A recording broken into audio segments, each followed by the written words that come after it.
अस्सलाम वालेकुम। मैं मुजीबुल हसन और आपको खुशामदीद कहता हूँ अपनी इस यूट्यूब के चैनल पर। आज के सेशन में हम डिस्कस करेंगे फ़िकस रिलीजियोसा होम्योपैथिक मेडिसिन के रिलेटेड।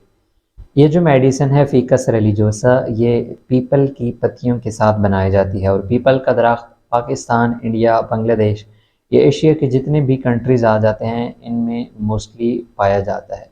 फ़िकस रिलीजियोसा मेडिसिन को यूज़ कराया जाता है जब भी जिस्म के किसी भी हिस्से से खून का इखराज देखने मिले। ये जो खून का कलर होगा ये सुर्ख चमकीला होगा। अब इस सिम्टम के रिलेटेड मज़ीद डिटेल में डिस्कस करते हैं। मोस्टली पेशेंट्स के अंदर 4 से 5 किस्म की प्रॉब्लम देखने में रही होती है जिन हवाले से वो काफ़ी ज़्यादा परेशान होता है।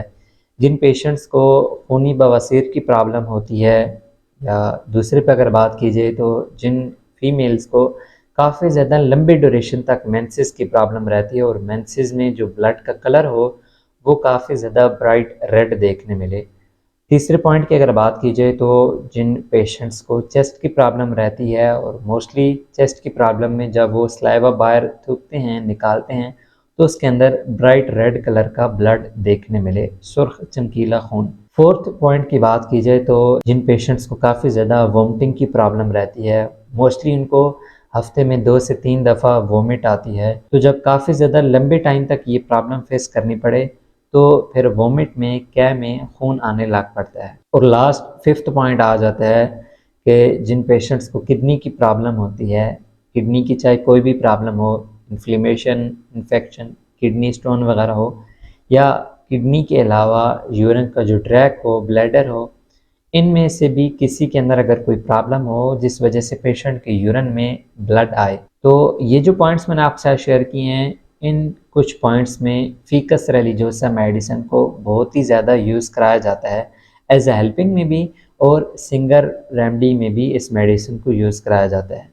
इन पॉइंट्स के अलावा पेशेंट्स में मज़ीद क्या सिम्टम्स देखने मिलेंगी पेशेंट के अंदर और कौन से साइंस एंड सिम्टम्स होंगे, उनके रिलेटेड भी हम डिटेल से डिस्कस करते हैं। ये जो कुछ पॉइंट्स मैंने आपके साथ शेयर किए हैं, मोस्टली पेशेंट्स को यही प्रॉब्लम्स फेस करनी पड़ रही होती हैं, लेकिन इनके अलावा ये बात अपने अपने माइंड में लाजमन रखनी है कि इन सिम्टम्स के अलावा भी अगर जिस्म के किसी हिस्से से चमकीले सुर्ख कलर के खून का इखराज देखने मिले तो इस मेडिसिन को बिला झिझक यूज़ कराया जा सकता है। जैसे कि अगर किसी पेशेंट को नक्सीर की प्रॉब्लम, नाक से ब्लीडिंग स्टार्ट हो जाए वहाँ पर, या जिस्म में चोट वगैरह लग जाए, तो उन कंडीशंस के अंदर भी इस मेडिसिन को यूज़ किया जाता है।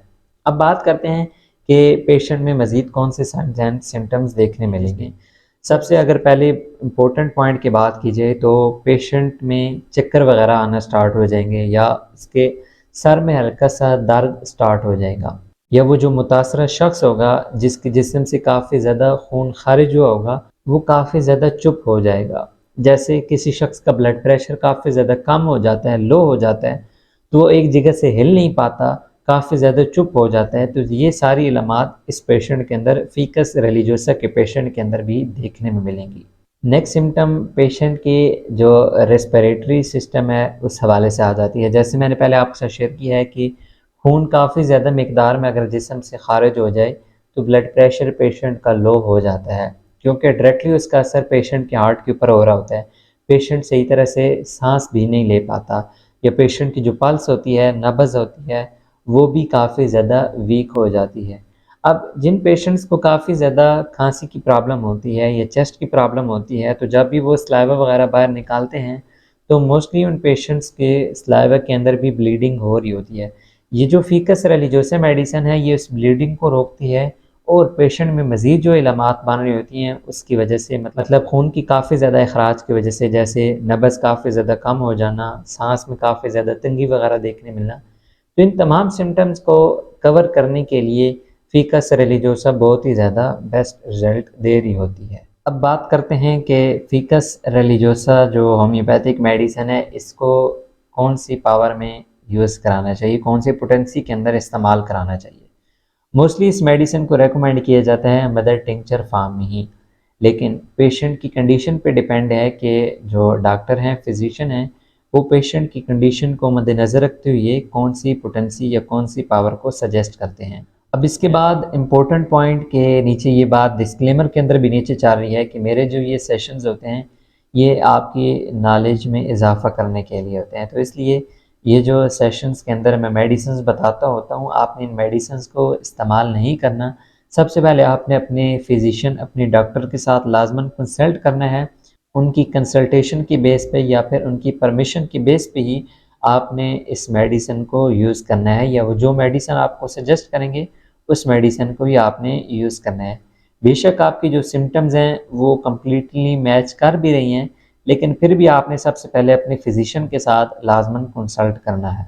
कोई भी क्वेश्चन हो आपका फ़िकस रिलीजियोसा होम्योपैथिक मेडिसिन के हवाले से, तो आप कमेंट सेक्शन के अंदर पूछ सकते हैं। फेसबुक पेज का लिंक और इंस्टाग्राम के पेज का लिंक भी डिस्क्रिप्शन में अवेलेबल है।